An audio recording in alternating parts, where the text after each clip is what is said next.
여호와께서 권능으로 내게 임재하시고 그의 영으로 나를 데리고 가서 골짜기 가운데 두셨는데 거기 뼈가 가득하더라. 나를 그 뼈 사방으로 지나가게 하시기로 본즉 그 골짜기 지면에 뼈가 심히 많고 아주 말랐더라. 그가 내게 이르시되 인자야, 이 뼈들이 능히 살 수 있겠느냐? 주 여호와여, 주께서 아시나이다. 너는 이 모든 뼈에게 대언하여 이르기를 너희 마른 뼈들아, 여호와의 말씀을 들을지어다. 주 여호와께서 이 뼈들에게 이같이 말씀하시기를 내가 생기를 너희에게 들어가게 하리니 너희가 살아나리라. 너희 위에 힘줄을 두고 살을 입히고 가죽으로 덮고 너희 속에 생기를 넣으리니 너희가 살아나리라. 또 내가 여호와인 줄 너희가 알리라 하셨다 하라. 아멘. 여러분, 지난밤에 혹시 꿈 꾸셨습니까? 어떤 꿈을 꾸셨습니까? 저는 토요일 밤에 꿈을 많이 꿉니다. 제일 많이 꾸는 꿈은 예배 시간이 다 되어서 설교를 하기 위해서 빨리 가야 되는데 발이 안 움직이는 그런 꿈 자주 꿉니다. 시간은 자꾸 가는데 굉장히 몸은 열심히 뛰어가는데 발이 안 움직이는 거예요.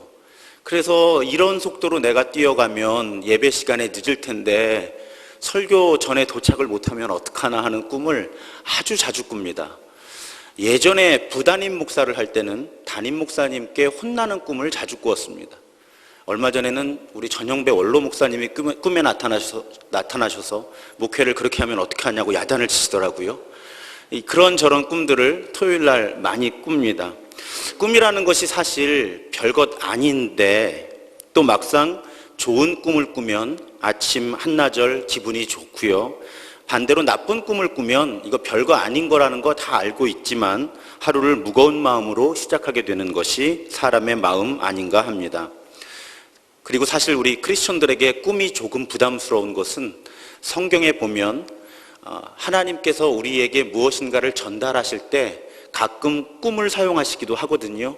그러니까 하나님이 이 꿈을 꾸게 하시는 걸까? 그렇다면 왜 그럴까라는 그런 질문까지 가끔은 품게 되기 때문에 꿈은 우리에게 이래저래 부담스러운 것이기도 합니다. 그래서 우리는 가끔 잠자리에 들 때 이런 찬송을 고백하면서 잠자리에 들죠. 주여 지난밤 내 꿈에 배웠으니 그 꿈 이루어 주옵소서.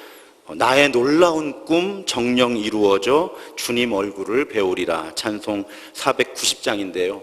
우리는 꿈에서라도 환상에서라도 주님 만나고 싶고 좋은 꿈을 꾸고 싶은 그런 사람들입니다. 그런데 오늘 선지자 에스겔은 끔찍한 악몽을 꿉니다. 골짜기에 뼈가 가득한데 그것도 마른 뼈가 가득하죠. 마른 뼈가 상징하는 것은 완전한 죽음입니다. 여러분, 뼈도 살아있습니다. 뼈도 우리 몸 안에 있을 때는 뼈의 세포들이 살아있고요. 계속 새로운 뼈를 합성해내기도 하고 또 스스로 망가지기도 하면서 이렇게 뼈는 살아 움직입니다. 그런데 몸 밖에 나오면 뼈는 마르고요. 뼈가 말랐다는 건 완전한 죽음을 상징합니다. 그런데 하나님이 에스겔에게 물으시죠. 이 뼈들이 살아날 수 있겠느냐? 그러니까 에스겔이 뭐라 대답하겠습니까? 대답할 수 있는 말은 오직 주님만이 아십니다. 하나님 아니고서는 가망이 없다라는 그런 고백을 담아서 당혹감과 두려움으로 대답을 합니다. 그러면 이 에스겔이 본 환상 가운데 이 뼈들이 의미하는 것은 무엇입니까? 이스라엘 백성들이죠.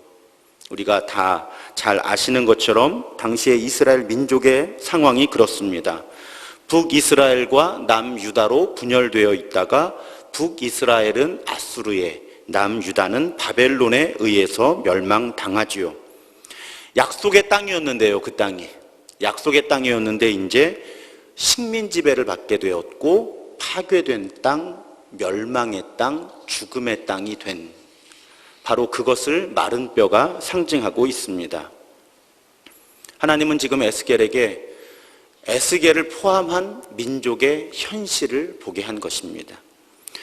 우리도 살아가다 보면 우리 자신이 마른 뼈처럼 여겨질 때가 있습니다. 어떤 나라와 민족을 볼 때도 그렇지만 오늘은 좀 개인에게 초점을 우선 맞춰보면 오랜 시간 절망에 빠져서 작은 소망도 품기 어려울 때가 우리 삶 속에 있지요.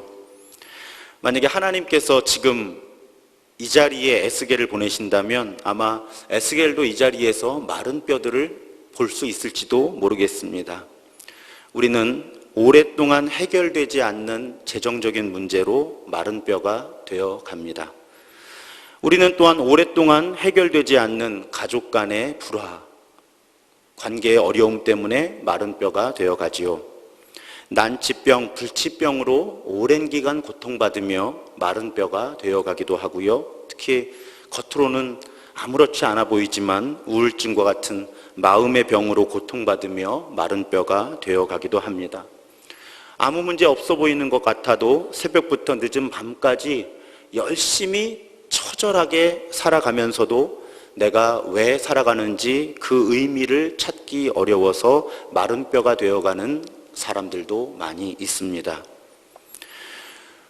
그런데 하나님은 그 마른 뼈들을 바라보고 있는 에스겔에게 뜻밖의 명령을 하십니다. 가망이 없어 보이는 마른 뼈들이 살아날 것이라는 하나님의 말씀을 대언하라고 하시는 것이죠. 자세히 보면 회복은 2단계로 이루어집니다. 먼저 뼈, 힘줄, 근육, 피부가 회복되면서 몸이 제 형태를 갖추게 되고요.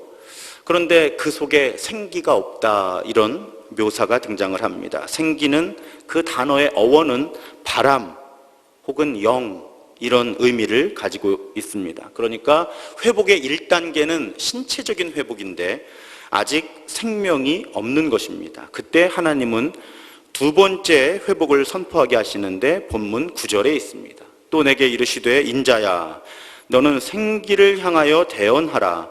생기에게 대언하여 이르기를 주 여호와께서 이같이 말씀하시기를 생기야 사방에서부터 와서 이 죽음을 당한 자에게 불어서 살아나게 하라 하셨다 하라. 그리고 에스겔이 이렇게 선포했을 때 정말 생기가 들어가서 그 사람이 일어나 살아나 서는데 더군다나 평범한 사람이 아니라 큰 군대가 된다고 오늘 말씀은 기록하고 있습니다. 왜 마른 뼈가 회복되는 것을 2단계로 묘사하고 있을까요? 그 핵심 단어는 생기에 있습니다. 그리고 이 생기의 의미는 14절에서 분명히 밝히고 있지요. 내가 또 내 영을 너희 속에 두어 너희가 살아나게 하고. 그러니까 생기는 하나님의 영, 곧 성령이십니다. 이 마른 뼈의 환상을 통해 하나님께서는 이스라엘 백성의 회복이 하나님의 영을 통해 이루어지고 우리의 회복 또한 하나님의 영을 통해 이루어진다는 점을 분명하게 말씀하고 계신 것입니다. 다시 한번 말씀드립니다. 우리의 진정한 회복은 하나님의 영을 통해 이루어집니다. 에스겔에게 마른 뼈가 흩어져 있는 회생의 가능성이 없는 마른 뼈가 하나님의 군대로 서는 환상을 보여주시면서 이스라엘의 회복을 선언하셨던 하나님은 오늘날에도 동일하신 하나님이십니다.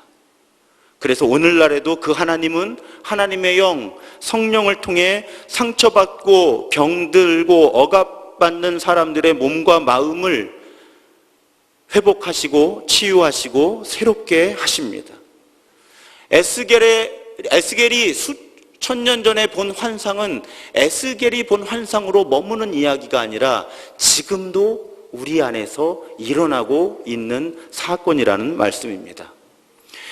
짐 신발라 목사님이라는 분이 계세요. 이분이 한국 교회에도 꽤 유명한 분입니다. 몇 달 전에도 순복음교회, 여의도 순복음교회 초청으로 우리나라에 오셔서 목회자들을 이렇게 강의로 이렇게 섬기셨는데 이분이 어떤 목회를 해오셨냐면 1972년에 뉴욕의 브루클린이라는 동네가 있어요. 그 당시에는 아주 낙후된 지역이었습니다. 거기에 백인 두 부부가 들어가요. 그러니까 이 교회의 역사를 보면 이 교회의 역사 가운데 한동안은 그 교회의 백인은 담임 목사와 담임 목사 아내 두 사람만 백인인 겁니다. 그러니까 주로 흑인과 이런 이민 온 분들이 살고 계신 지역이었는데 아주 낙후된 지역이었어요. 빈곤, 저교육, 알코올과 마약 중독, 성폭력, 성매매 이런 것들이 아주 많이 일어나던 그런 지역입니다. 그런데 이 목사님하고 사모님이 그 동네에 들어가서 하나님의 회복을 선포하라는 그런 부르심을 받고 순종한 거예요. 조금 과장해서 말씀드리면 목숨을 걸고 교회를 개척하신 겁니다, 사실은. 그래서 지금까지 그 교회가 성장을 해오는데 지금은 거의 전 세계에 아주 많은 교회들 목사님들이 알고 있고 그 사역을 많이 본받고 싶어하는 그런 교회가 되었죠. 지난 가을에 저도 이 교회를 방문했는데 한 3번, 4번 정도 방문했던 것 같습니다. 이 교회가 전 세계적으로 유명한 것이 2개가 있어요. 하나는 브루클린 타버나클 콰이어라고 해서 성가대입니다. 그러니까 악보를 볼 줄 모르는 사람들을 모아놓고 성가대를 만들었는데 굉장히 전 세계적으로 유명한 음악상을 연거퍼서 계속 수상해 올 만큼 이 성가대의 특징이 있어요. 악보를 볼 줄 모르는 분들이 하도 많아서 그냥 누군가가 파트별로 불러서 외우게 해서 이걸 전부 외워서 찬양을 하는, 그런데도 전 세계에 영향력이 있는 수준의 찬양을 하는 그런 콰이어로 성장을 해서 그것이 유명하고요. 또 하나 유명한 것은 Tuesday Night Prayer Meeting이라고 해서 화요기도회입니다. 우리나라의 금요철야라고 생각하시면 비슷해요. 굉장히 한국 정서하고 가까운 그런 기도회를 하는데, 그 기도회를 하면 이렇게 찬양하다가 말씀 듣고 기도하고 또 중보기도 사역자들이 앞에 이렇게 쭉 서 있어서 예배드리던 분들, 기도하던 분들이 나아가서 본인의 기도 제목을 이야기해주고 함께 중보기도 하고 이런 시간이 한 2-3시간 정도 화요일 밤마다 진행이 됩니다. 그 가운데 이 신발라 목사님은 성령으로 다시 시작하라라는 책을 쓰셨는데 그 책의 등장인물들이 이 교회 교인들이에요. 그런데 사연 몇 가지를 보면 이 주인공들이 이렇습니다. 아버지가 누구인지도 모르는 미혼모 어머니에게서 태어났어요. 9남매 중에 7째로 태어났습니다.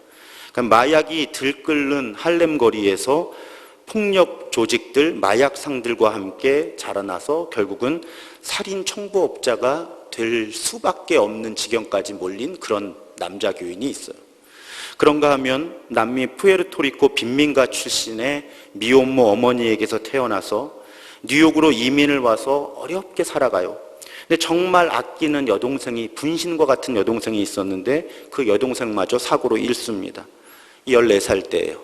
그래서 14살 때 하나님을 원망하며 자살을 시도하고요. 그리고 어른이 되었는데도 삶이 이제 병들어 있으니까 알코올 의존증 남성들과 결혼과 이혼을 반복하면서 힘겨운 삶을 살아가던 그런 여자 교인이 또 등장을 합니다.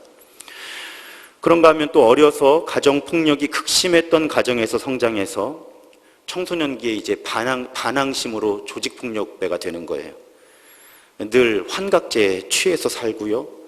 그렇게 몸이 망가져서 여자분인데 어른이 되었는데 키가 122.7cm에서 자라질 않습니다.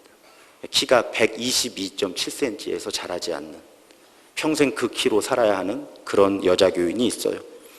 그런가 하면 이제 미혼모로 엄마가 됩니다. 엄마가 되는데 그래도 아이를 정말 잘 양육하려고 처절하게 애를 쓰면서 아이를 양육하는데 갑자기 9살 된 큰딸이 갑자기 다리가 마비돼서 걷지를 못하는 거예요.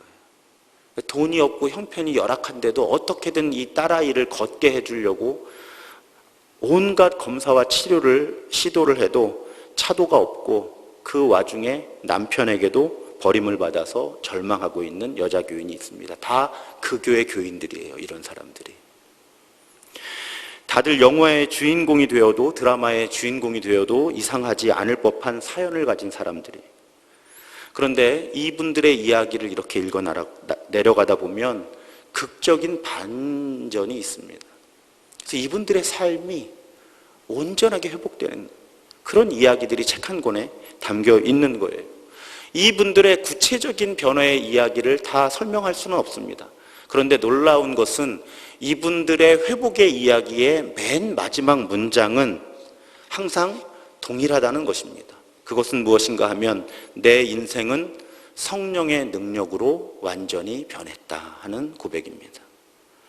사랑하는 여러분, 마치 마른 뼈와 같은 삶을 살던 사람들이 하나님을 새롭게 만났을 때, 하나님의 영을 새롭게 만나게 되었을 때 그들의 삶은 극단적인 변화를 경험하게 된다는 것입니다.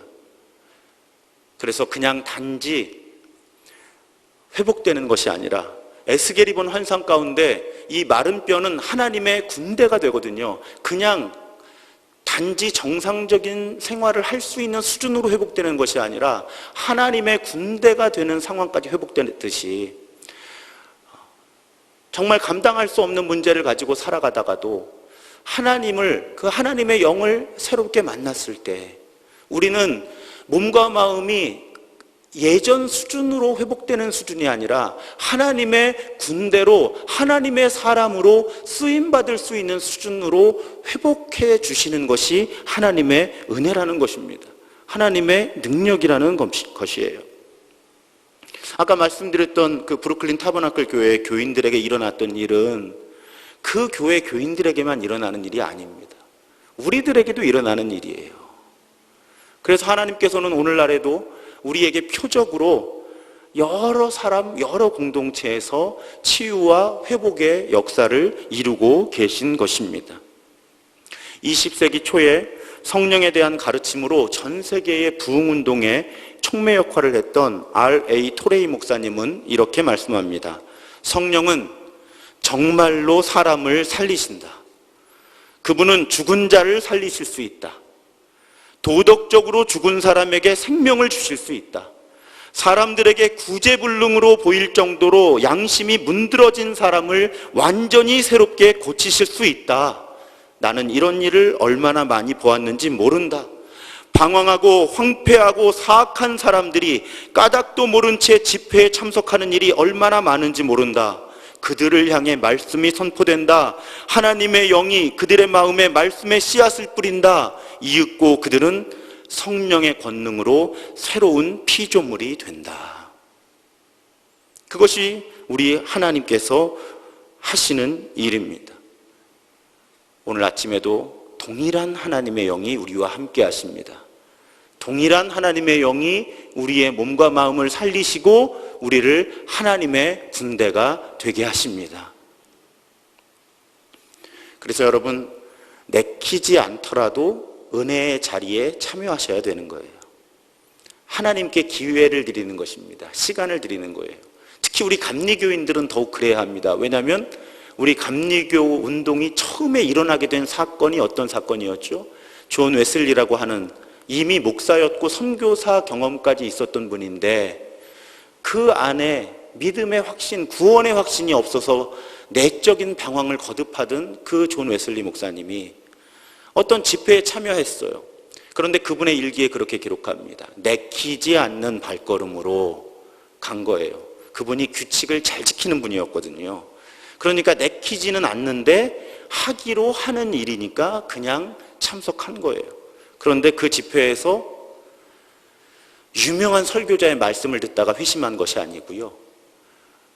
누군지도 모르는, 이름이 학자들마다 논란이 있을 만큼 누군지 모르는 사람이 주석책도 아니고, 성경책도 아니고 주석책도 본문이 아니라 로마서 주석의 서문을 읽는데 그때 하나님의 영이 그 마음을 뜨겁게 하시고 그분의 삶을 전적으로 변화시키시는 그런 체험을 하지요.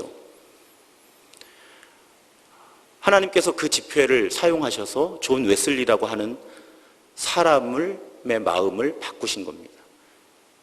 그리고 그 존 웨슬리는 18세기 영국 교회뿐만 아니라 사회를 변화시켰다는 평가를 받고 있고요. 오늘날 전 세계의 매우 큰 교단 가운데 하나인 감리교 운동을 일으키게 된 것이죠. 존 웨슬리의 의지가 아니라 성령의 능력으로 그 일이 일어나는 것입니다. 그러므로 우리가 변화를 체험하기 위해서는 자꾸 하나님의 은혜의 수단에 우리를 내어드려야 되는 거예요. 일상 속에서도 됩니다. 우리가 일상 속에서도 그렇게 하나님의 은혜에 우리를 맡길 수가 있어요. 그런데 쉽지 않습니다. 그래서 우리는 모여야 되는 거예요. 예배로 모이고 소그룹으로 모이고, 그렇게 모임 속에서 하나님께서 하나님의 영을 통해 에스겔의 마른 뼈를 살리신 것처럼 우리의 몸과 마음을 회복시키실 수 있는 그런 시간과 그런 공간을, 그런 기회를 우리 하나님과 나누는 거예요. 그러면 우리의 계획과 우리의 의지와 우리의 능력이 아니라 하나님의 영이 우리를 통해서 이루실 수 있는 그 회복과 치유의 역사가 우리에게 일어날 수 있는 것입니다. 그래서 자꾸 우리가 움츠러들 것이 아니라 혼자 집에서 개인 경건의 시간을 가지셔도 좋습니다. 그것도 하나님께서 사용하실 수 있는 시간이에요. 그렇지만 오늘날 점점 우리가 모이기 힘든 그런 환경 속에 살아가고 있는데, 함께 모여서 찬양하고 말씀을 듣고 기도하는, 또 하나님께 예배하는 시간은 하나님의 영이 우리를 찾아오셔서 우리 각자에게 필요한 치유와 회복과 새롭게 하시는 은총을 우리에게 주시기에 가장 좋은 시간이 됩니다. 그래서 우리는 이렇게 모여서 예배하고 기도하는 거예요. 보통의 설교는 여기서 끝납니다. 그래서 우리가 성령의 치유하시는 능력을 경험하자. 우리 마른 뼈도 살아날 수 있다. 그런데 어느 날 이 본문을 가지고 말씀을 묵상하고 설교를 준비하는데 제게, 저는 하나님께서 그런 메시지를 주셨다고 믿어요. 왜 너는 늘 네가 마른 뼈라고 생각하니? 깜짝 놀랐어요. 무슨 뜻입니까? 사실 그랬거든요. 그때까지 이 본문을 가지고 수많은 설교를 해왔지만 항상 설교는 지금까지 설교한 것이 결론이었어요. 마른 뼈와 같은 우리를 하나님의 영이 회복시키셔서 하나님의 군대가 되게 하시고 하나님의 일을 하게 하신다. 그런데 그날 말씀을 묵상할 때 하나님께서는 저에게 왜 너는 네가 마른 뼈라고만 생각하지 네가 에스겔이 되어야 된다는 생각을 하지 않느냐는 그런 깨달음을 저에게 주셨어요. 그때 깜짝 놀랐습니다. 마른 뼈가 있었고요, 하나님이 계셨습니다. 그리고 그 사이에는 에스겔이라고 하는 선지자, 예언자, 하나님의 말씀을 대언하는 사람이 서 있었다는 것입니다. 그리고 하나님께서 12절에 그러므로 너는 대언하여 그들에게 전하여라 하고 하나님께서 에스겔에게 말씀하셨을 때 에스겔이 저 부르심에 순종해서 하나님의 말씀을 대신 전했을 때 치유와 회복의 역사가 일어났다는 것입니다. 그래서 여러분, 오늘 우리는 두 가지 부르심을 이 말씀 가운데 경험하는 겁니다. 첫 번째 부르심은 지금까지 나눈 거예요. 우리가 마른 뼈와 살아가다 보면 마른 뼈와 같은 상황에 놓일 때가 있지만 하나님의 영이 우리를 살리신다고 하는 것이 우리에게 오늘 주시는 첫 번째 메시지라면, 사실은 하나님은 이 본문을 우리가 이 말씀을 읽고 묵상할 때 그 수준에 머물기를 원치 않으시는 거예요. 우리가 하나님의 영을 통해서 치유와 회복을 경험한다면 우리는 오히려 점점 에스겔이 되어야 한다는 것입니다. 그래서 우리가 하나님의 말씀을 대언하는 사람이 되어야 한다는 말씀이에요. 아까 그 짐 신발라 목사님의 교인들 가운데 정말 삶이 어려웠던 분들, 그런데 하나님의 영의 도우심으로 말미암아 회복을 경험한 사람들의 이야기를 나누었잖아요. 그런데 그분들의 간증에서 빠지지 않는 것이 무엇인가 하면 교회예요. 주변에 있었던 동료 교인들이에요. 그러니까 이분들의 회복의 이야기에는 하나님의 영이 초자연적으로 찾아오셔서 갑자기 문제를 해결해 주는 경우도 있을 수 있겠지만요, 아주 많은 경우는 하나님께서 그 교회를 통해서 그 주변의 동료 교인들을 통해서 이 마른 뼈와 같은 처지에 있던 사람들을 누군가 도와줄 수 있는 곳까지 연결해주고 함께 기도해주고 함께 예배드리고 그러면서 하나님의 영이 이분들을 회복하실 수 있는 그 시간 동안에 안내자 역할, 함께 믿음의 길을 걷는 그 역할을 감당하게 하셨다는 거예요. 그런 사람들이 없었다면 아마 아까 말씀드렸던 그분들의 삶 속에 하나님께서 회복과 치유의 역사를 일으키시기가 어려웠겠죠. 바로 그런 분들이 에스겔의 역할을 하는 분들이죠. 그러니까 누군가가 마른 뼈, 스스로를 마른 뼈라고 여기면서 절망 가운데 있을 때, 나는 가망이 없다, 내 삶은 이제 소망이 없다, 회복될 가능성이 없다 하고 누군가 낙심할 때 하나님은 누군가를 에스겔처럼 보내셔서 그 사람들에게 회복을 선포하게 하신다는 것입니다. 하나님의 말씀을 선포하게 하신다는 거예요. 그 도구가 되는 사람들을 통해서 마른 뼈가 일어난다는 것입니다. 이 교회의 역사를 보면요, 아주 유명한 그 존 스탠리라고 하는 그 선교사예요. 선교의 역사에 매우 큰 영향력을 미친 분인데, 이분이 이제 병이 들어서 이제 본국으로 돌아와서 이렇게 치유와 회복을 위해서 이렇게 병원에서 시간을 보내고 있는데, 이렇게 오래 걸리고 가망이 좋지 않은 거예요. 근데 이 선교사님이 부탁을 해요. 매일 병실에 간호사들이 들어오잖아요. 간호사들은 자주 들어오죠. 근데 그 간호사들에게 뭐라고 부탁을 하는가 하면, 선생님 여기 오셔서 이 방에 병실에 오셔서 뭔가를 하고 이 병실을 나가실 때마다 저를 보시면서 나사렛 예수 그리스도의 이름으로 명하노니 일어나라 하고 말씀해 주십시오, 이렇게 부탁을 한 거예요. 이해가 되시죠? 본인은 침대에 누워 있는데 아파서, 그리고 본인도 한 지역을 세계 선교에 영향을 미칠 만큼의 영향력이 있던 분이니까 얼마나 간절하게 본인의 치유와 회복을 위해 기도하시겠어요? 그런데 이분이 그 병실을 드나드는 분들에게 부탁을 하는 거예요. 이 병실을 오셨다가 나가실 때는 저를 바라보시면서 나사렛 주 예수 그리스도의 이름으로 명하노니 회복될지어다, 우리식으로 표현하면 이렇게 선포해 주십시오. 그리고 정말 물론 그 선포의 결과로만 이분이 회복되었다라고 단정 지을 수는 없겠지만요, 그 선포를 부탁한 다음에 매우 빠른 속도로 이분이 회복이 되어서 결국은 포기했던 일인데 다시 본인의 선교지로 돌아가서 사역을 계속하게 됩니다. 하나님께서 우리를 사용하실 때요, 개인으로 부르시질 않았어요. 우리를 공동체로 부르셨습니다. 예배라는 세팅이 그렇잖아요. 왜 각자 예배 드리면 안 돼요? 예배 드릴 수 있잖아요. 그런데 하나님은 모여서 예배 드리게 하셨어요. 예수의 제자를 개인으로 부르신 것이 아니라 12 제자로 부르셨고 에클레시아, 그분의 교회를 만들어 주셨잖아요. 그러니까 하나님은 공동체를 부르시고 공동체를 통해서 하나님께서 하시고자 하는 일들을 행하시는 것입니다. 그래서 우리 신도중앙교회의 가족들이 서로가 서로에 대한 에스겔이 되어 주어야 하는 거예요. 우리가 늘 좋은 상태일 수 없어요. 그런데 공동체가 모여 있으면요, 그 중에는 극단적인 어려움을 겪어서 정말 마른 뼈와 같은 상태가 되는 분이 계신가 하면 그래도 누군가를 위해서 기도해 줄 만한 여력은 있는 분도 계시거든요.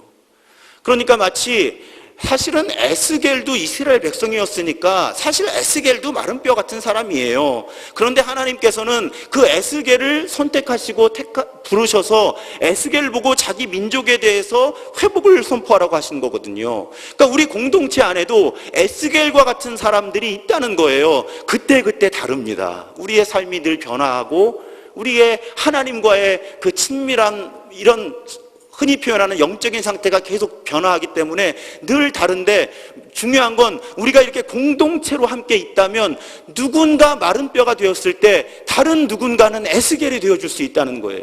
우리들의 속회도 마찬가지입니다. 속회에 4분 이상씩은 있어요. 그러면 누군가가 마른 뼈가 될 때 그 네 분 중에 한 분은 에스겔의 부르심이 있을 수 있는 거예요. 그래서 선포해 주는 겁니다. 하나님의 영이 너를 회복시키실 것이다. 하나님의 영이 너를 치유하실 것이다. 네가 그냥 예전 수준으로 회복되는 것이 아니라 너는 하나님의 군대가 될 것이다. 누군가가 모임 가운데 선포해 준다면 우리는 서로 마른 뼈와 같은 삶의 처지를 한 번도 겪지 않을 수 있는 사람 여기 아무도 없어요. 담임 목사도 마른 뼈처럼 스스로를 여길 때가 있습니다. 그럴 때는 누가 에스겔이 되어줘요. 교인 가운데 누군가가 에스겔이 되어주시더라고요. 그것이 공동체의 힘이고 하나님이 사람을 살리시는 원리인 거예요. 사랑하는 여러분, 여러분 주변에 하나님께서 에스겔을 보내시는 줄로 믿습니다. 우리가 공동체에 속해 있어서 함께 예배드리고 함께 소그룹으로 모이고 함께 사역한다면 내가 마른 뼈가 될 때 반드시 내 곁에는 에스겔이 있게 되고요. 어느 순간에는 내가 에스겔의 소명을 가지고 마른 뼈 같은 사람을 찾게 되는 거예요. 그것이 하나님이 교회를 지탱해 가시는 원리입니다. 사랑하는 여러분, 마른 뼈는 사실 언제 어디서나 있습니다. 교회 밖에 예배 마치시고 나가시면요, 거리를 걷다 보면 마른 뼈와 같은 사람들을 쉽게 만나실 수 있습니다. 살다 보면 정말 슬픈 일이지만 우리 가족 가운데 스스로를 마른 뼈로 여기는 사람이 있을 수가 있지요. 일터에서 만나는 동료들 가운데도 마른 뼈가 있을 수 있습니다. 교회 안에 심지어 나와 함께 사역하는 사람들, 나와 같은 속회로 묶여있는 사람들 가운데도 스스로를 마른 뼈라 여기며 괴로운 삶을 이어가고 있는 분들이 계십니다. 성령께서는 우리에게 그런 분들에게 다가가서 하나님의 말씀을 대언하라고 우리를 부르고 계신 것입니다. 너희가 살아나리라. 너희가 살아나리라. 이 말씀은 하나님께서 누군가를 보내셔서 우리에게 들려주시기도 하지만 하나님이 나를 부르셔서 다른 누군가에게 선포하라고 하시는 말씀이에요. 너희가 살아나리라. 사랑하는 여러분, 오늘 우리는 두 음성을 듣습니다. 우리 가운데 지금 마른 뼈와 같은 상황을 지나가고 계신 분들은 너희가 살아나리라 하는 하나님의 회복의 음성을 듣습니다. 또한 우리 가운데 어떤 사람들은 이제 너희 삶의 자리로 돌아가서 그곳에 있는 마른 뼈와 같은 사람들에게 너희가 살아날 것이다 라고 선포하는 대언자가 되라는 명령을 오늘 우리에게 주시는 것입니다. 아까 말씀드렸던 성령으로 다시 시작하라 하고 하는 그 책의 서문에 프랜시스 첸이라고 하는 기독교 작가이며 목회자인 분이 이런 서문을 썼어요. 우리는 교회가 안고 있는 문제를 훤히 다 안다. 교회가 안고 있는 문제를 훤히 다 안다. 더 이상 문제를 지적하는 책은 필요 없다. 지금 우리에게 필요한 것은 문제를 해결할 수 있다는 믿음이다. 그리고 오직 성령만이 우리의 답이다. 오직 성령만이 우리의 답이다. 사랑하는 여러분, 저도 온갖 비판의식으로 가득 찬 젊은 목사의 시절을 지나가고 있습니다. 어느 날 지쳤어요. 비판하다가 지쳤습니다. 그때 이 문장이 저에게 너무나 와닿았어요. 문제는 다 안다. 더 이상 문제를 비판하는 책은 필요 없다.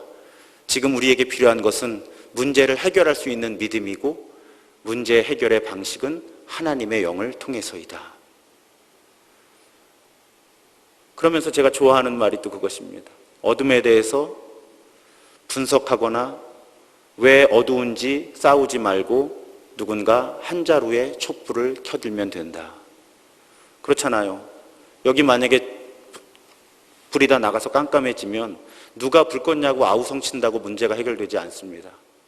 이 불이 꺼진 이유가 뭔지 분석한다고 나아지는 건 없어요. 만약에 누군가가 여기서 한 자루에 촛불만 켠다면 우리는 이 어두움을 극복할 수 있는 가능성이 생기는 것입니다. 저는 저와 여러분들의 삶이 또 우리 신도중앙교회가 그런 사람들, 그런 공동체가 되었으면 좋겠습니다. 문제를 비판하다가 지치는 사람들이 아니라 성령이라고 하는, 하나님의 영이라고 하는 그분이 문제 해결의 답이라고 하는 그 믿음을 가지고 한 자루의 촛불을 켜는 사람들, 우리가 그렇게 에스겔의 사명을 감당한다면 우리 때문에 우리 가정과 우리의 일터와 이 나라와 우리 교회는 말할 것도 없고요, 우리가 발딛는 모든 곳에 하나님의 치유와 회복의 은혜가 임할 것입니다. 그렇게 에스겔의 삶을 살아가는 저와 여러분 되시기를 주님의 이름으로 축원합니다. 그래서 오늘 결단 찬양은 조금 비장하게 주님 내가 여기 있사오니 나를 보내소서라는 찬양입니다. 이 찬양으로 결단하겠습니다.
주님 내가 여기 있사오니 주님 내가 여기 있사오니 나를 보내소서.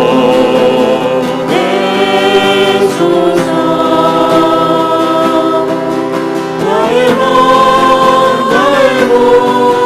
주께 드리오니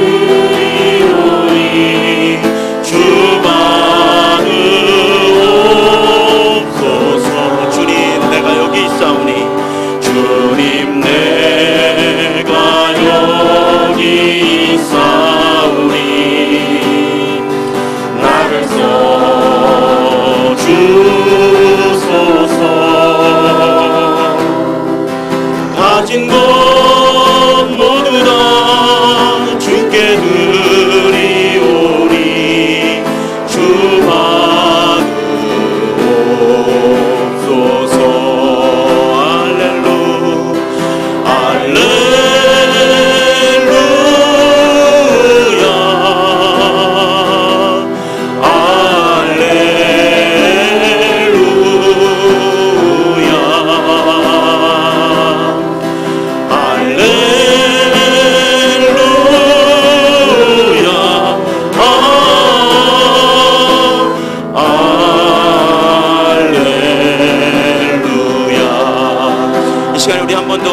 기도할 텐데요. 여러분 가운데 스스로를 마른 뼈라고 여기시는 분들은 하나님의 영이 나를 소생시켜 주실 줄로 믿습니다 하고 기도하시기 바랍니다. 하지만 여러분 묵상과 기도 가운데 여러분 주변에 마른 뼈와 같은 사람이 생각나게 하시거든 하나님 그 사람에게 내가 회복과 치유를 선포하는 에스겔과 같은 사람으로 쓰임받게 하여 주옵소서 하고 기도하시기 바랍니다. 하나님께서는 마른 뼈를 소생시키실 것이고 마른 뼈에게 나를 보내셔서 너희가 살아나리라 하는 하나님의 말씀을 대언하게 하실 것입니다. 그 믿음으로 주여 한번 크게 부르짖고 기도하겠습니다. 주여, 주님 감사합니다. 오늘 이 아침에 우리를 부르셔서 말씀 듣게 하시니 감사합니다. 마른 뼈와 같은 나를 우리를 살리신다 하시니 감사합니다.